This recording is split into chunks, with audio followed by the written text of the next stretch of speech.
Bharat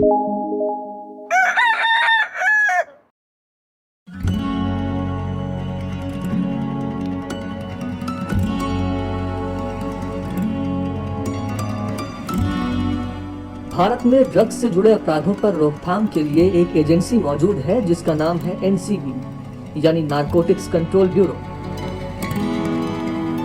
drugs और नशे से जुड़े कारोबार पर नियंत्रण लगाने का काम एनसीबी करती है। ये नशे के सौदागरों को पकड़ती है, ड्रग्स डील रोकती है, नशीले पदार्थों को जब्त करती है। एनसीबी जब्त किए हुए नशीले पदार्थों का क्या करती है ये हम आपको आगे वीडियो में बताएंगे, लेकिन सबसे पहले जानते हैं कि एनसीबी काम कैसे करती है। भारत में गृह मंत्रालय के अंतर्गत एक इंटेलिजेंस एजेंसी के तौर पर नारकोटिक्स कंट्रोल ब्यूरो काम करता है, जो ड्रग्स और नशे के कारोबार से जुड़े अपराधों को डील करता है। Narcotics drugs and prohibited psychotropic substances यानी एनडीपीएस एक्ट के तहत नशीले पदार्थों की तस्करी, ट्रैफिकिंग और अवैध व्यापार और सप्लाई के मामलों में एनसीबी दखल देती है। 1986 में बनी ये एजेंसी देश के राज्यों की सरकारों और केंद्रीय विभागों के साथ सामंजस्य बनाकर काम करती है।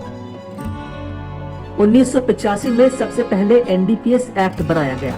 उसके बाद 17 मार्च 1986 को एनसीबी का गठन हुआ। उस दौरान दुनिया भर में बड़ी मात्रा में नशे का अवैध व्यापार होने लगा था।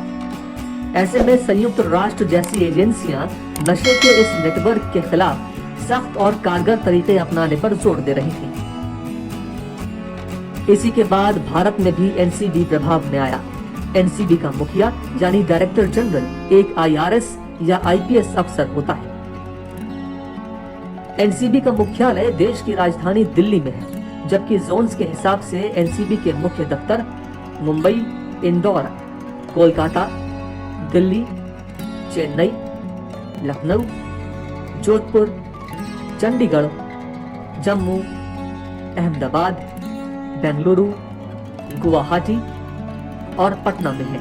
इनके अलावा कई शहरों में एनसीबी के सब जोन्स भी हैं, यानी देश के अंदर ड्रग्स के किसी भी लेन देन पर एनसीबी की कड़ी नजर रहती है।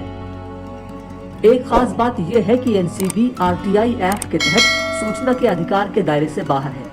ये एक तरह से गहन रिसर्च करने वाली एजेंसी है जो पता करती है कि ड्रग्स के धंधे के ट्रेंड क्या हैं, उनके काम करने के बदलते तौर तरीके और गुपचुप नेटवर्क कैसे चलता है।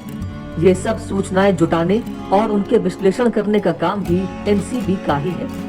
हर रोज एनसीबी हजारों किलोग्राम ड्रग्स पकड़ती है, लेकिन क्या आप जानते हैं कि उसके बाद उन ड्रग्स का क्या किया जाता है?